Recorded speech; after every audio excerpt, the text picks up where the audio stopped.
Namaste and Yasas, that's a greeting from Greece. Here we are with the Shaman the Mermaid, or Katrina and Michael, and we are on the beautiful island of Mytilene, or Lesbos, sometimes known, and right behind us is the Aegean Sea, the wonderful town of Molivos, an ancient castle, and just a few miles over our shoulder is Turkey. So we're in a very magical part of the world, and we're here on retreat with some yogis. We've been delving deeper into the teachings of yoga, but also enjoying the nature, the life, the ancient Greek ways, the slowing down of time, the good food. And we're going to be back here in October, right? Yes, we're coming back for a 300-hour yoga teacher training. So if you're considering taking that next step in your own studies, please consider joining us. We're very excited to come back to this place. It's becoming a home away from home for sure. And there's so much to love about this place. As Michael mentioned, just the slower pace and the amazing nature that's around. The vibration is so high here, and you can't help but pull that into your field, and you start to feel the effects of untainted and pure natural life. And that will lead us to the theme that we have for this moonth cycle, the Capricorn full moon that is coming to us on July 3rd. Is the Capricorn full moon, and we decided the theme for this one because in this next cycle there's several retrograde planets. 3 were already in effect, and then there's a few more that will come into play while we're in this next moon cycle. And so lots of slowing down, lots of retreating, lots of reflection, lots of review, refresh, all the RE words that retrogrades bring into pace. And then while we're here in this place, we're reminded, as I said, for the 300 hour, that is in October, by the way, October 3rd through 24th, that nature really has a profound effect on the psyche and the not just the mind, but the body and the spirit as well. So mind, body, and spirit will definitely take some of that nourishment for that 300 hour. But back to the full moon here on July 3rd of this month. Capricorn is an earth sign, and it's half goat, half fish. And it's kind of ironic that we're here for this Capricorn full moon because you can't see from your vantage point, but just right over there is a field of about maybe 100 goats. And if we can get some footage for it, we'll put it in the feed here. But they have bells on, and all night long you hear the little tinkle of their bells on their collars as they mow the grass, feeding and filling themselves up with nourishment, and they're just grazing slowly. So that's half of that Capricorn energy. And then of course we have the Aegean Sea right here full of fish, and we've been just enjoying so many delicious meals of fresh caught fish in the town of Molivos, in the fishing town, a quaint little village. So we've had the goat and the fish energy this whole time we've been here, and now we're arriving at the Capricorn full moon, which is perfect. And as I said, it's an earth sign, and it's the sign that is the highest octave of all the earth signs. It's really the one that kind of lands the natural law of things. And so we decided to go with a Ralph Waldo Emerson quote. It says, "Adopt the pace of nature. Her secret is patience." And we thought that was perfect for the retrogrades, asking us to slow down.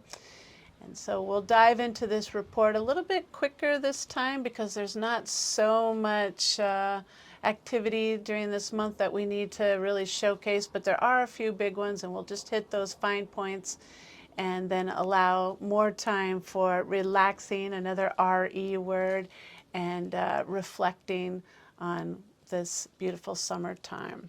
So what do you have on Capricorn full moon? Capricorn, being the goat fish, the goat is the animal that can go the highest on the mountain. Goats are adept at climbing and they're fearless. If you've ever seen videos, pictures, or in real life person, goats standing on sheer cliffs, chewing on some grass, unfazed, and they'll hop to the next higher part of the cliff and make it. And so the goat represents that ability to be in the earthly planes and manage it well and be calm and balanced and unfazed by anything. And beyond that, Capricorn is where the word capricious comes from. Capricious means to be a little bit playful, a little bit mischievous, a little bit fun, like a goat. Goats bounce around, they bonk heads. They're kind of a funny animal to watch. They make us smile. And so sometimes Capricorn gets the rap of being very serious and stern and rules and karma, which it is. And it's also the playful one that you can also learn from life through humor. You can learn through life through art and playing around. And just being in your most authentic natural self will teach you deeply. The fish part, the Aegean Sea, behind us is the fish is the animal that can swim to the bottom of the ocean and go into the spiritual depths, the mysterious world, the place beyond boundaries and the places of the psyche and the unconscious. So the Capricorn energy, when it's balanced, is both worlds in balance, equal. So it's the goat fish archetype. And so this full moon is illuminating that energy in the field, showing us that that's what's being asked of us right now, is to find that inner and outer balance, or that worldly and spiritual balance, and not be dualistic or polarized, or it's one or the other, it's both. Kind of like the yin-yang symbol. Mm-hmm. The fish might represent the yin and the goat might represent the yang, and together they create that whole circle and everything is complete in entirety there. So that kicks us off on July 3rd. I've got that down now. And then we move to a few, as I said, we're just going to hit the bigger points this time. I want to mention what's already retrograde as we come into this report. Pluto's retrograde, Saturn is retrograde, and Neptune just went retrograde the day before. June 30th. June 30th, yes, sorry. July 30th. So big planets, big important outer planets, the transpersonal planets, are 3 of them are retrograde. And then during this report, we're going to have Venus going retrograde. And we're also going to have maybe a lesser known dwarf planet to some of you, but if you've been studying your astrology, Chiron is no stranger to you. We know that that's the wounded healer, and Chiron is going to also be retrograde. So that'll be 5 planets that we have at this time that are in that reverse, so to speak, that are saying, let's slow down, let's slow our roll and take our time and really take a look at things. And again, the theme this time is adopt the pace of nature. Her secret is patience. So this is a great time to just sit back, relax, and let things unfold. Be patient. Be patient with yourself. Be patient with the universe.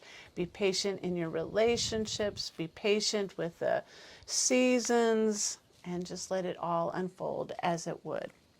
The new moon, which is halfway through the report, is on July 17th in the sign of Cancer. That Cancer new moon is between the axis of Capricorn. It's the opposite side of Capricorn. And Cancer and Capricorn represent the axis of security, nurturing, parents, mother, father. And it also represents time and space and reflection.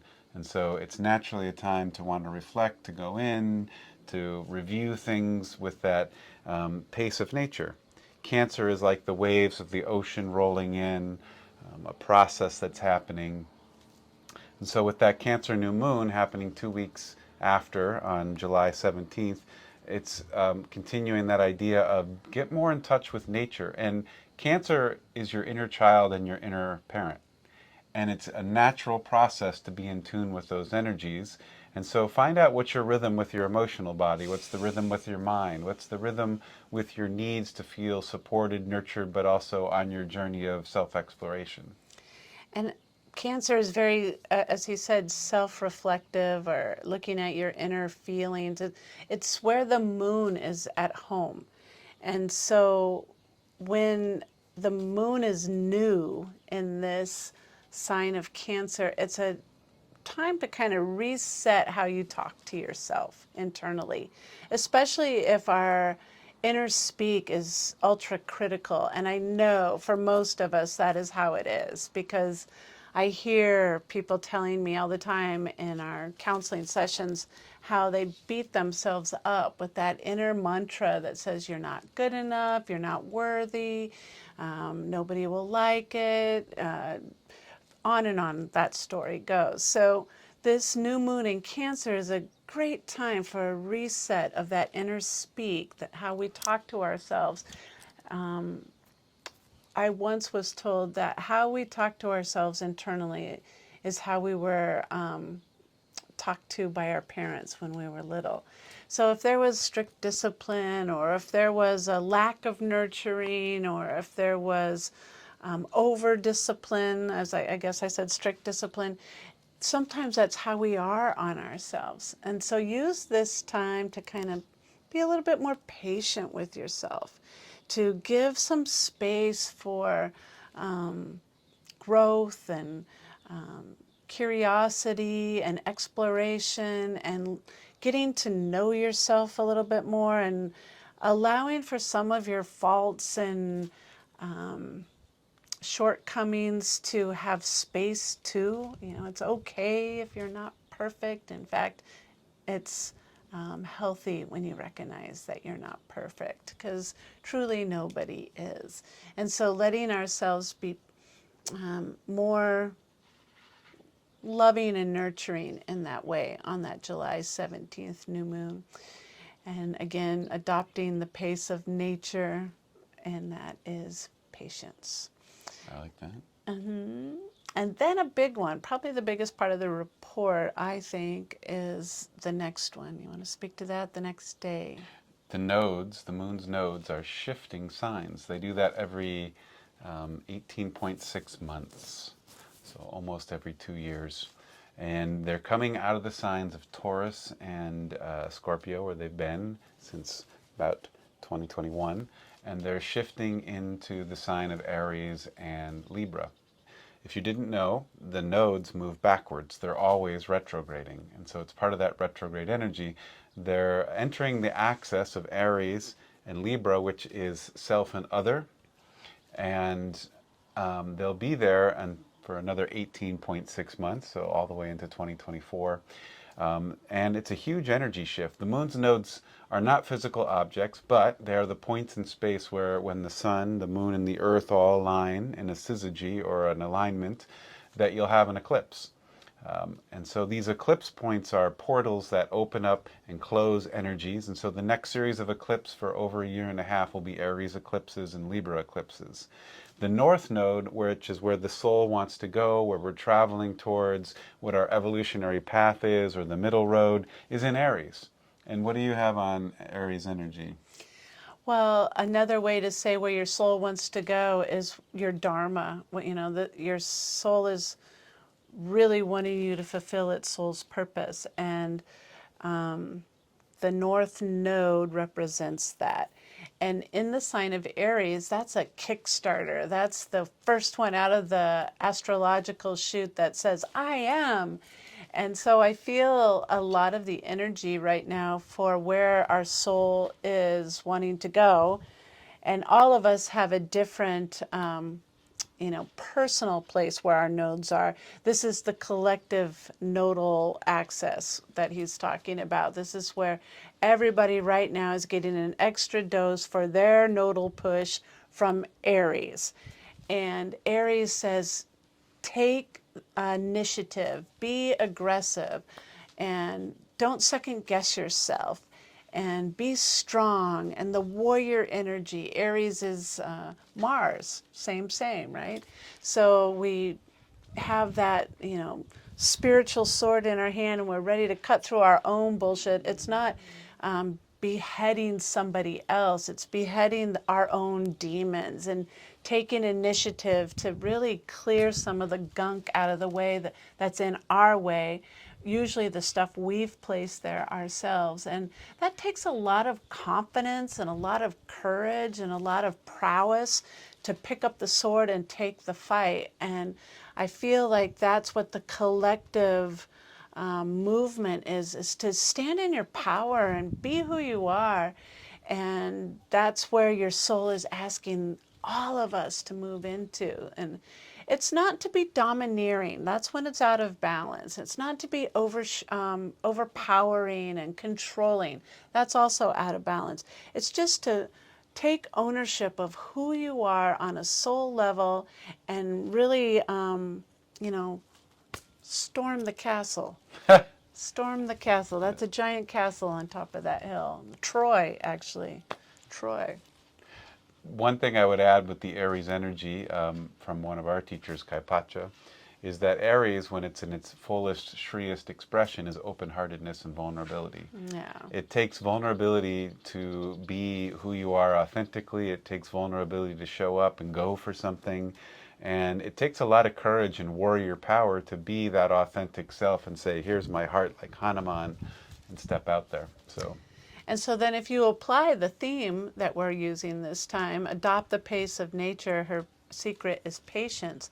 Like, even though this is like a big initiative and go for it and do it, be patient with the results. Sometimes I think we want instant gratification, like I stormed the castle, so I want to know that I'm now the king. Like, do the work and put the energy forth, but wait for the flower to bloom in its time. It's not immediate that we're so accustomed to, especially us Westerners, that we want to have the results right away. Like, you plant the seed and then in August, you planted seed in April and in August we get the harvest. So be patient with your efforts that you're putting forth at this big nodal change. And then the other side, when he speaks of an axis on the wheel, you have to think of the astrology wheel as a circle.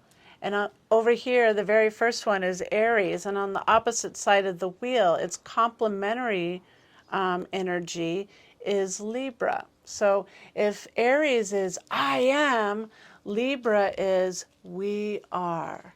It's the crossing into the transpersonal side of the wheel, and it's saying, now that I've established who I am, I can step into partnership and I can step into relationship with other. And it doesn't always mean romantic. It could be a business partnership. It could be healing relationships with friends and family. It could be possibly romantic relationship. It could be relationship with you and the earth herself, or you with colleagues, etc. So what does it mean if the North Node is where our soul wants to go and it's in Aries, and it's like, take charge of yourself, do it, get it done. What does it mean when the South Node is in Libra?